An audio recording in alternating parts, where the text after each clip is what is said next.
요한복음 18장은 예수님께서 밤새도록 불법 재판, 무리한 재판을 받으셨습니다. 그 배후 세력 유대인 지도자들에 의해서 재판을 받으시고 신문을 받으시고, 그리고 정치적 이 심판, 로마 제국이 합당한 그 법으로 예수를 죽일 그 과정을 밟았습니다. 왜 예수님께서 밤새도록 그렇게 법에 어긋난 재판, 심판을, 신문을 받으셔야 됐을까? 이 사람에 의해서 그런 것 같지만 정말 그 배후의 세력은, 배후에 있는 의도는 하나님입니다. 하나님께서 예수 그리스도를 유월절 어린 양, 대속양, 희생양으로 예수님을 이 땅에 보내셨기에 유월절 전날 속히 그 밤에 신문을 받으시고, 그리고 유월절 맞이하여 예수 그리스도께서 십자가에 달리시는 바로 그 이유가 하나님께서 우리 인간을 사랑하셔서 보내주신 이 구원의 계획입니다. 안나스의 재판에서, 가야바의 재판에서 이제는 종교 재판이 아닌 합법적으로 예수를 죽일 정치적 재판, 로마 총독 빌라도에 의해서 재판을 받습니다. 오늘 19장은 그 재판의 연속선상의 이야기입니다. 1절을 보면 이에 빌라도가 예수를 데려다가 채찍질하더라. 왜 빌라도가 채찍질을 했을까요? 38절에 빌라도는 유대인들에게 나와서 이렇게 얘기했습니다. 나는 그에게서 아무 죄도 찾지 못하였노라. 왜 채찍질을 했는가? 첫 번째, 예수님은 죄가 없다, 무죄였다. 그러나 두 번째, 자신은 그 무죄임을 알면서도 그 무죄 석방할 용기가 없었던 것입니다. 진실과 현실 사이에 절충한 타협안을 가지고 있는 아주 노련한 이 재판장이자 총독 행정가가 바로 빌라도였습니다. 그렇게 해서 자기 양심도 꺼리낌을 줄이고, 그리고 이 유대인들도 좀 만족을 시키고, 이 흥분한 유대인들에게 아주 죽을 만큼 때려서 놓으면 죄가 없는 이 사람을 자기 양심도 허락하는 범위 안에서 살려줄 수 있고, 또 유대인들도 만족시킬 수 있는, 이 진실과 현실 사이에 절충안은 사실은 자기와 사람들의 절충안이었습니다. 자신과 상황과의 절충안이었습니다. 그러나 우리 그리스도인은 진실과 현실 사이에 절충 대안을 잡을 때 정말 좀 고민하고 고려해야 할 한 가지가 있다면 바로 나와 사람들 뿐만 아니라 하나님입니다. 오늘 본문을 잘 보면 인간의 현주소, 현실 너무 분명하게 볼 수 있는 단어가 계속 나옵니다. 또한 예수 그리스도의 본질 볼 수 있는 단어들도 계속 나옵니다. 오늘 본문을 보면 자기가 주인된 사람의 특징을 발견할 수 있고, 또 이 세상의 특징, 예수 그리스도가 왕이심에도 불구하고 이 세상 임금을 주로 모시고 사는 인간의 현주소를 명확하게 볼 수 있습니다. 빌라도는 이 세상 왕을 모시고 사는 대표적인 행정가였습니다. 이 사람에게 절충한 아내 하나님은 없습니다. 채찍질을 했지요. 근데 이 채찍질은 아주 모진 채찍질입니다.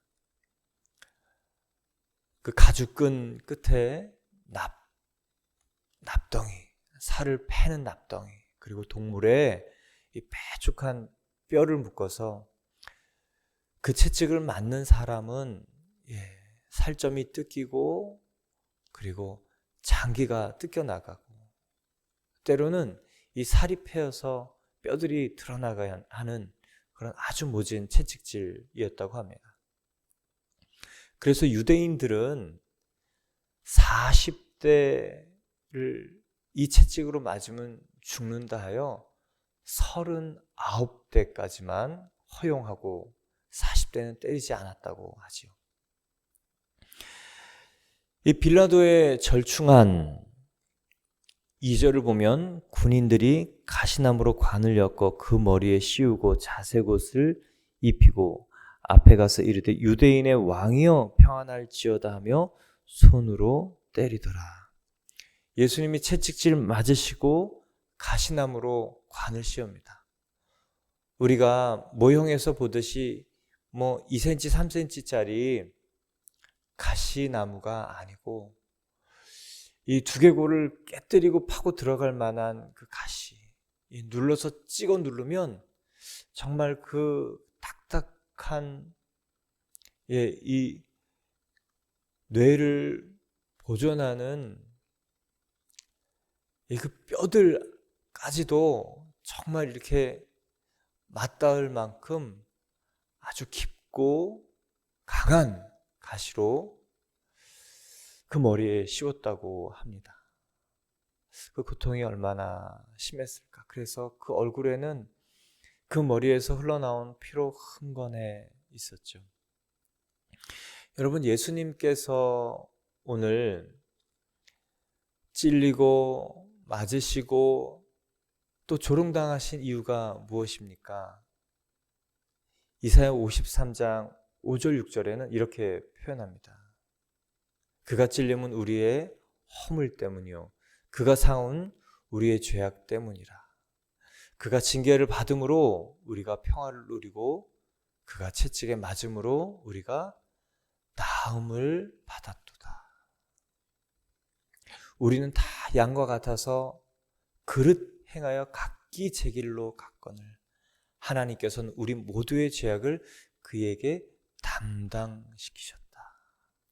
그래서 유월절 전날 그 밤에 불법재판, 이 인민재판, 이 종교재판 신속하게 사람들에 의해서 떠밀려갔던 이유가 바로 하나님의 큰 계획, 유월절 대속량이기 때문입니다. 오늘 분명히 알아야 될 한 가지는 38절, 아무리 그 예수에게서 죄를 찾으려고 해도 죄를 찾을 수 없다라는 빌라도의 이 신문 결과입니다. 빌라도가 4절에 또 얘기를 합니다. 빌라도가 다시 밖에 나가 말하되 보라 이 사람을 데리고 너희에게 나오니 이는 내가 그에게서 아무 죄도 찾지 못한 것을 너희로 알게 하려 함이로라. 왜 이렇게 죽을 만큼 때렸는가? 죽이려는 목적이 아니고 이 재판과 심판 과정에서 죄를 찾지 못했기 때문에 이 행정가의 양심상 죽일 죄가 아니기 때문에 죄가 없기 때문에 때려서 놓으려는 목적이었습니다. 아무 죄도 찾지 못한 것을 너희가 알기를 원한다. 여러분, 예수님은 죄가 없는 무죄한 십자가의 죽음입니다. 오늘 빌라도 이 노련한 정치 재판관을 통해서 선포되는 것은 예수님은 무죄다, 죄가 없으시다. 오늘 그 말씀이 6절에도 반복이 됩니다. 나는 그에게서 죄를 찾지 못하였노라. 할렐루야. 여러분, 예수님께서 무죄라는 이 선언이 의미하는 것은 무엇입니까? 저와 여러분의 죄를 대속할 수 있는 조건이 있는 바로 그 하나님이시라는 것입니다. 히브리서 4장 15절은 이렇게 선언합니다. 우리에게 있는 대제사장은 우리의 연약함을 동정하지 못하실 분이 아니요 모든 일에 한결같이 우리와 똑같이 시험을 받으신 분이로되 죄는 없으시니라. 여러분, 이것이 바로 인간의 모습을 입고 내려오신 하나님, 죄가 없는 존재, 이 신성의 존재, 죄가 없는 존재만이 남을 대속할 수 있는 거예요. 우리가 존경하는 스승이나 또 철학자나 성인이라고 부르는 사람들, 우리를 위해서 죽는다고 우리의 죄가 용서되겠습니까? 아니요. 그들도 똑같이 그들의 죄 때문에 죽어서 무덤에서 죽어야 되는 바로 그 존재입니다. 그러나 예수는 어떤 분입니까? 십자가에 달리시기 전에 선언되는 이 정치 재판의 확실한 진실은 예수는 무죄다. 그리고 우리 죄를 대속하실 수 있는 분이다라는 거예요. 이것이 빌라도의 재판에서 드러나는 진실입니다. 그런가 하면 5절 6절을 보면 이에 예수께서 가시관을 쓰고 자색 옷을 입고 나오시니 빌라도가 그들에게 말하되 보라 이 사람이로다 하매 대제사장들과 아랫사람들이 예수를 보고 소리질러 이르되 십자가에 못 박으소서 십자가에 못 박으소서 하는지라. 빌라도가 이르되 너희가 친히 데려다가 십자가에 못 박으라. 나는 그에게서 죄를 찾지 못하였노라. 이 행정가의 양심, 재판가의 양심. 그러나 우리 인간의 현주소, 죄가 없는 예수님을 십자가에 못 박으소서, 못 박으라. 여러분, 오늘 우리 현실과 그리고 진실 사이에 오늘 빌라도는 예수가 죄가 없다는 것을 발견했지만 발견하지 못한 한 가지, 숨기고 싶은 한 가지, 내게는 죄가 있구나.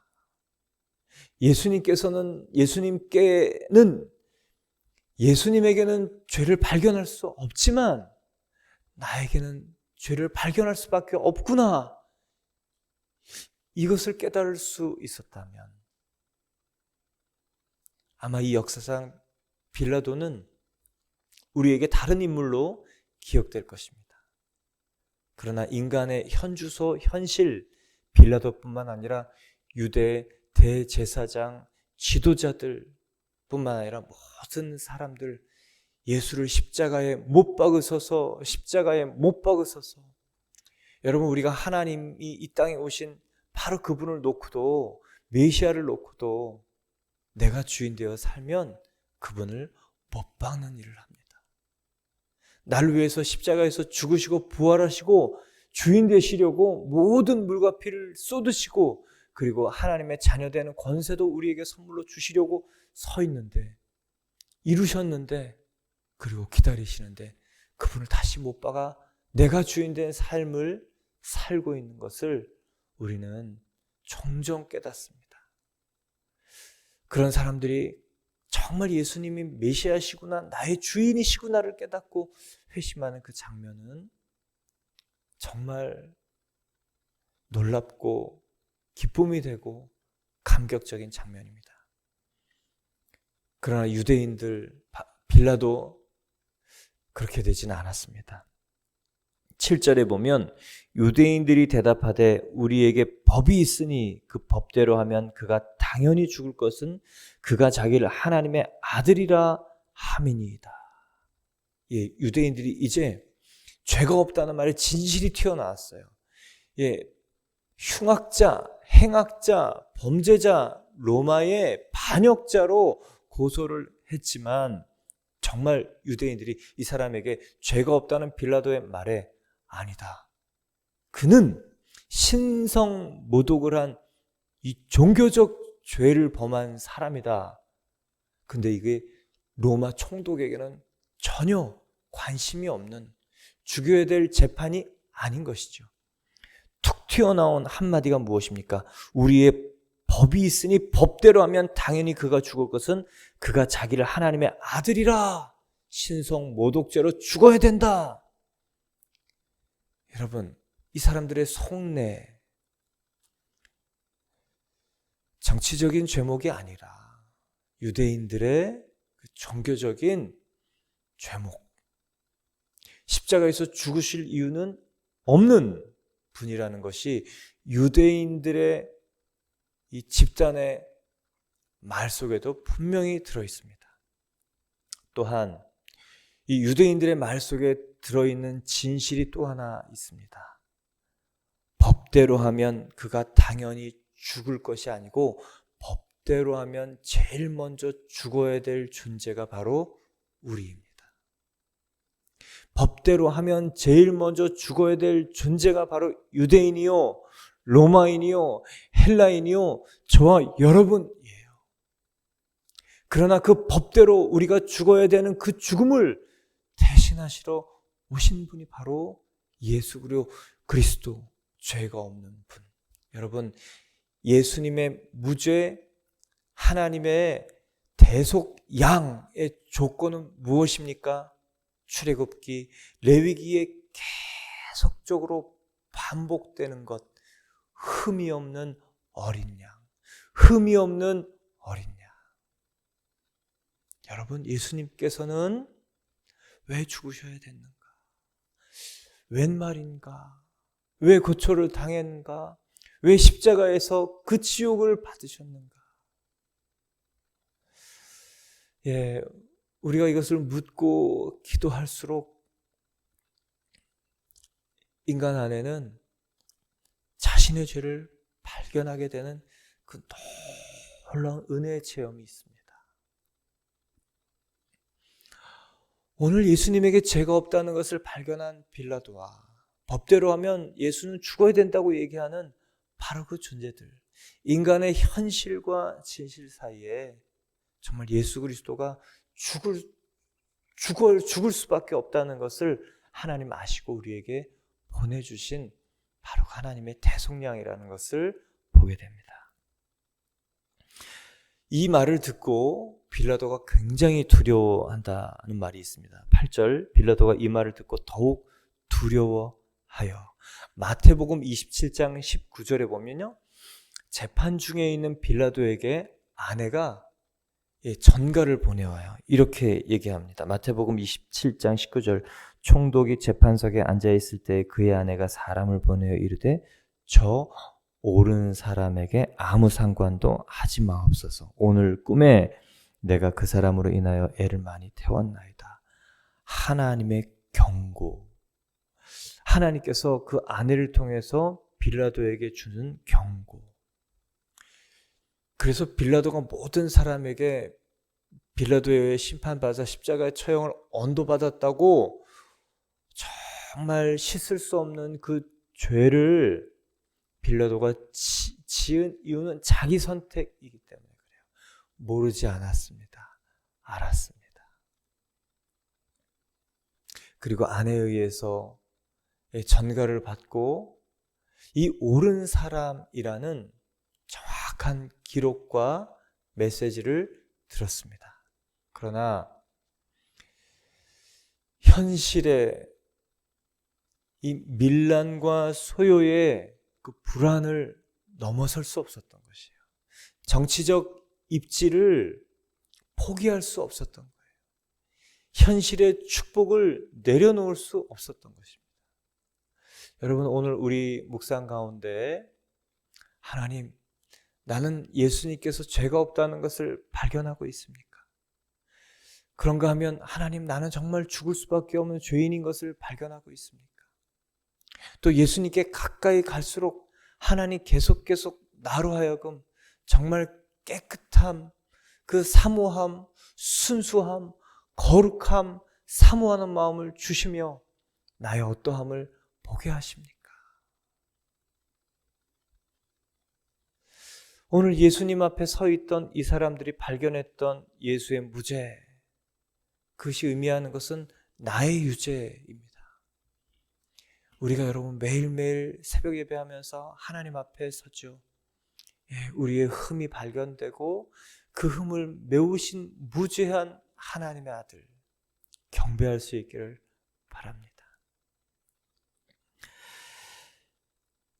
9절을 보면 다시 관정에 들어가서 예수께 말하되 너는 어디로부터냐 하되 예수께서 대답하여 주지 아니하시는지라.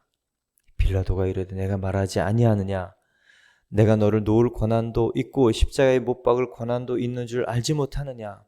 예수께서 대답하시되 위에서 주지 아니하셨더라면 나를 해할 권한이 없으리니 그러므로 나를 내게 넘겨준 자의 죄는 더 크다 하시니라. 현실과 진실 사이에 갈등하는 빌라도, 절충안을 찾고 있는 빌라도. 그러나 예수님은요, 이 현실 속에 진리를 펼쳐내시려고 이 땅에 오셨기 때문에 자기 얘기를 다 하시고 진실을 말하시고 진리를 말하시고 조금도 주눅들지 않는 모습을 발견하게 됩니다. 상황에 눌리지 않는 예수 그리스도를 발견하게 됩니다. 여러분, 진리와 진실을 가지고 이 땅에 실현되고 펼쳐내려고 하는 사람 안에 주시는 이 용기, 저 여러분 가운데 있기를 축원합니다. 하나님의 나라가 이 땅에 일어나기를 바란다라고 기도하는 사람들에게 주시는 담대함, 이 권세, 그리고 기도의 축복, 오늘 사용하기를 축원합니다. 그래서 여러분, 왜 우리가 현실 속에 기도해야 됩니까?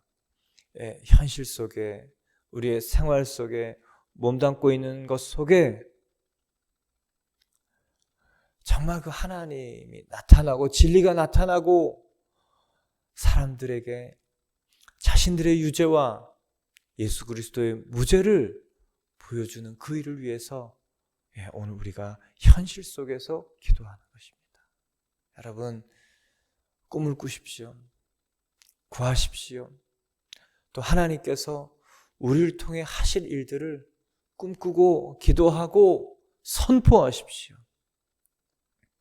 내가 아무리 어려운 사람을 맡았더라도, 내가 아무리 예상치 못한 상황 속에 서 있을지라도 오늘 예수님의 이 궁지에 몰려있는 십자가 처형을 받게 될 바로 그 분에게서 발견되는 이 담대함, 전혀 주눅들지 않는 예수 그리스도의 이 담대함, 이 거반 죽을 만큼 맞고도 가시관을 쓰고도 많은 사형수들이 이 채찍을 맞으며 십자가형 가기도 전에 죽는 그 일, 거의 기절 직전에서도 담대한 이 예수 그리스도의 이 은혜, 저 여러분 가운데 있기를 축원합니다. 여러분, 이게 있으면 예수님이 일하세요.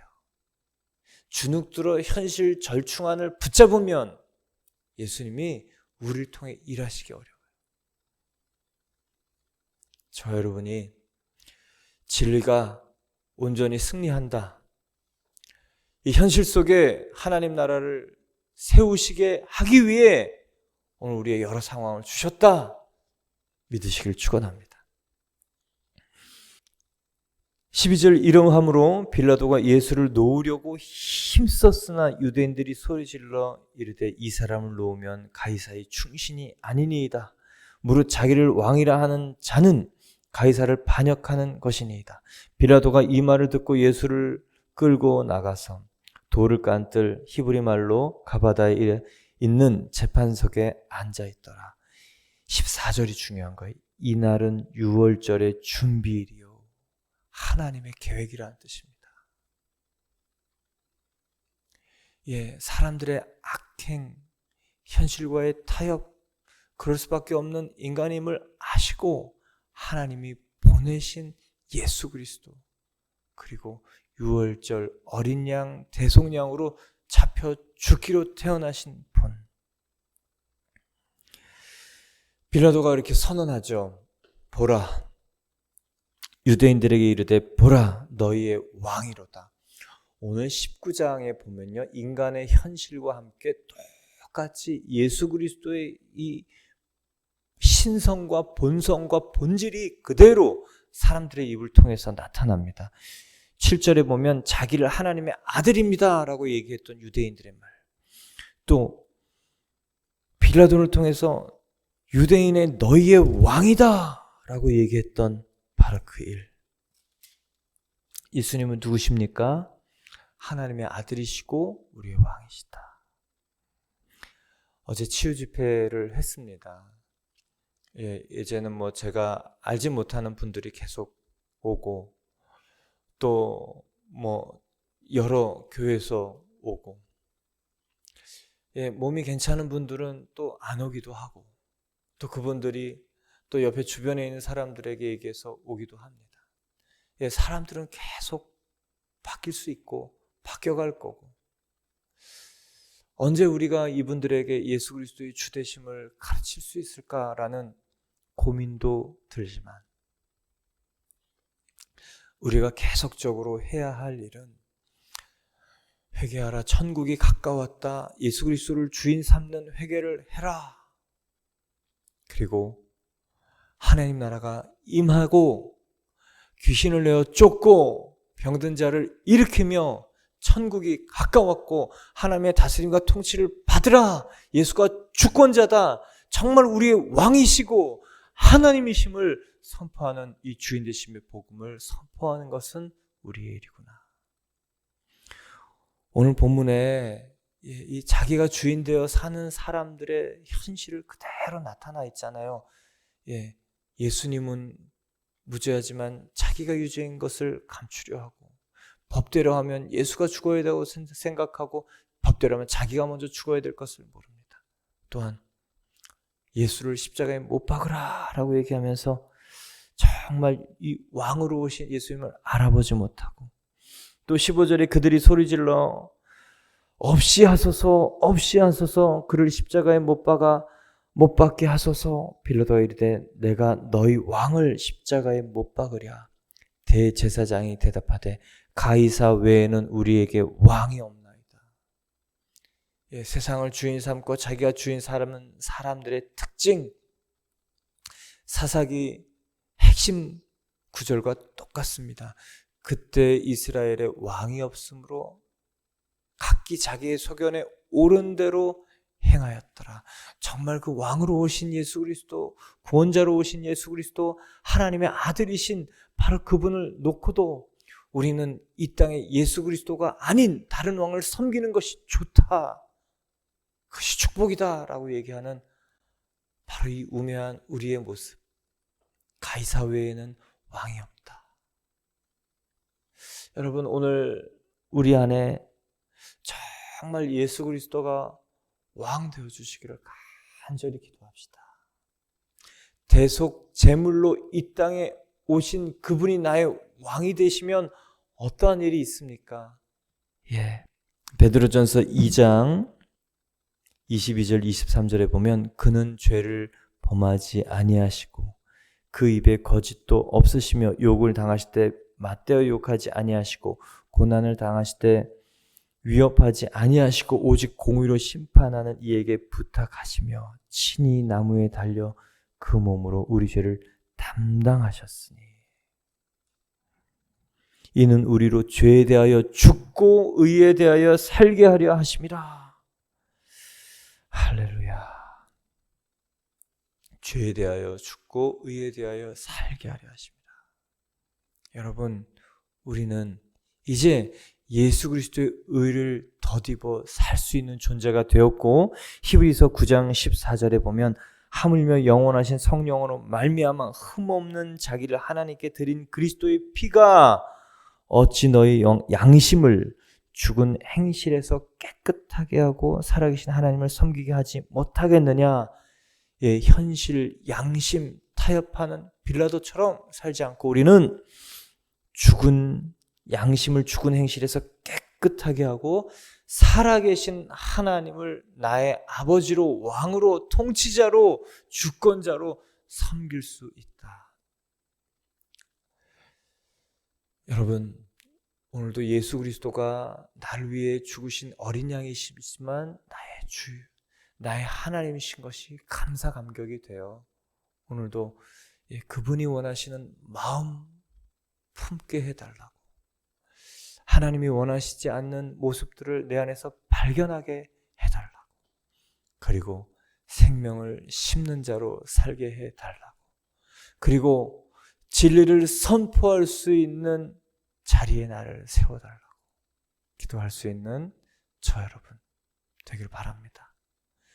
그리고 금요일 날은, 목요일 날 교회 와서 정말 예수 그리스도 이름으로 기도받은 한 분 한 분에게 하나님의 사건들이 나타나서 정말 몸이 고쳐지고 어려움을 해결하고 현실을 도움받는 그 정도에서 머무는 것이 아니고, 이것이 정말 예수 그리스도의 복음, 주되심의 복음, 이걸 알고 배우고 선포하고 가르쳐야 되겠다라는 예수 그리스도를 주로 모시는 그 일들이 일어나는